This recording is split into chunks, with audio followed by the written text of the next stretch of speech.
Hey guys, this is Vadim with MaxTech, and today we're going to answer a question that some of you may have. How well does the Radeon VII graphics card perform in an eGPU on macOS? So why would you want to do this anyways? Well, the benefit is that you have a very high-powered $700 Radeon VII graphics card running through an eGPU with the MacBook Pro, and you're getting excellent graphics performance, much more so than you can get with just the MacBook Pro itself. And we're actually going to grab the Radeon Vega 64 graphics card and see how much better the Radeon 7 is than the 64 within an eGPU. So to do that, we're using the $300 Razer Core X eGPU enclosure, which has a 650 watt power supply, which is more than enough to power the Radeon 7 and give an extra 100 watts of charging to your MacBook. And we'll have links in the video description below to both the Radeon 7 and this Razer Core X eGPU enclosure. But the main drawback with eGPUs is that you actually lose some power compared to having the graphics card directly inside something like an iMac or the graphics card inside the MacBook Pro. You're actually losing some efficiency,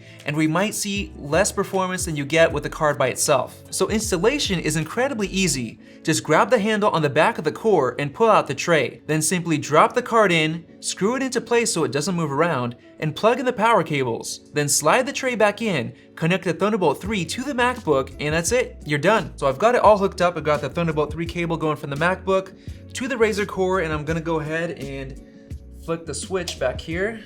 There you go. And let's go ahead and go into clamshell mode. Perfect. So you guys can see this.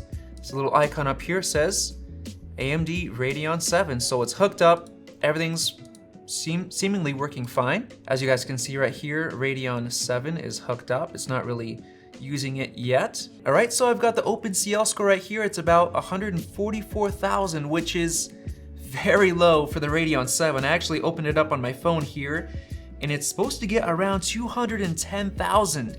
That is a lot more than what we're seeing here. So what we're gonna do is we're gonna run a couple more tests like Unigine Heaven. Actually, really quick, let's run the Vega 20 that's built into this 2018 MacBook Pro. Well, as you guys can see, we've got 75,000. So just connecting this to the MacBook Pro, you're getting a lot more performance, almost double. But that doesn't mean that it's worth spending $1,000 for the setup. So let's go ahead and test Unigine Heaven. So the benchmark just finished, and we actually got a really good score, surprisingly. I'm gonna pop up a chart and you guys can see how this compares to a couple other new Mac systems, and yeah, pretty impressive so far. So we're gonna go ahead and grab the Vega 64 and we're gonna plop it in and test it out as well. In goes the Vega 64. Very simple. All right, everything is connected. Let's go ahead and flick the switch. There you go, AMD Radeon RX Vega 64. So let's go ahead and run Geekbench. All right, so the testing is done, and we actually got 134,000 compared to 144,000 with the Radeon 7. Now that's not that big of a difference at all. So at the moment, currently with macOS beta software and probably very, very fresh and new drivers for the Radeon 7, there really isn't much of a difference at all. And comparing it to what you get with the Vega 64 in a desktop PC, the actual card itself, you're losing quite a bit of performance with it being inside an eGPU on macOS. So let's go ahead and test Unigine Heaven. So it's done. We've got 68.8 FPS and a score of 1733. And comparing that to the Radeon 7, we had a score of 1953. So there is a difference there, but is it a $300 difference? Definitely not. Now, of course, there's gonna be more optimizations, newer drivers, so the performance of the Radeon 7 is gonna increase, but it might take a couple of months to do so. And before we finish off this video with some conclusions, we're gonna run some video editing tests in Final Cut Pro, and we're gonna compare both of these graphics cards in the eGPU with the MacBook Pro. So the first test we're gonna run is our stabilization test. So we got our clip right here, got a stopwatch, and let's run it.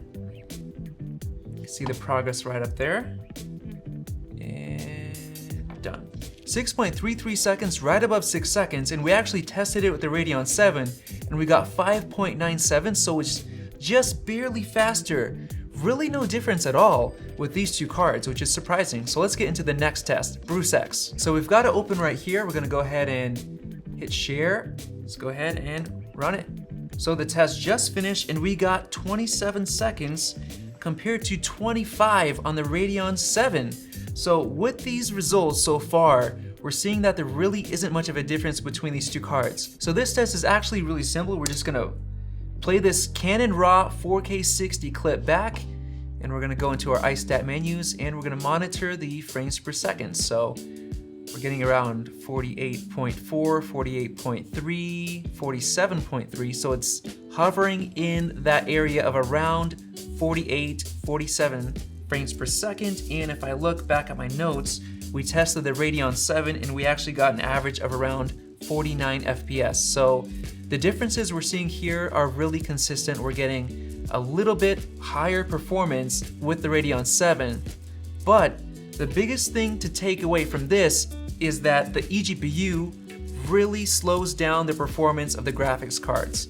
If you put these graphics cards into a PC, you're gonna get so much more performance. So what we're gonna do is we're gonna make another video testing the eGPU, and we're gonna see how much performance you really lose with basically a bunch of different graphics cards that we're gonna test, or a few at least. So let's answer our original question. Is it worth buying the Radeon VII GPU, putting it into an eGPU enclosure, and connecting it to something like the MacBook Pro? Well, at the moment, since macOS in beta is just finally supporting the Radeon 7, it's not worth it because the drivers are not optimized, and you're also losing performance by putting it into the eGPU. So I would say just hold off on the Radeon 7, and make sure, if you're not already subscribed, hit that button above so you don't miss out on our eGPU video, where we're gonna be seeing how much performance you lose with the eGPU. So make sure to check out those videos right there, and we'll see you in the next video.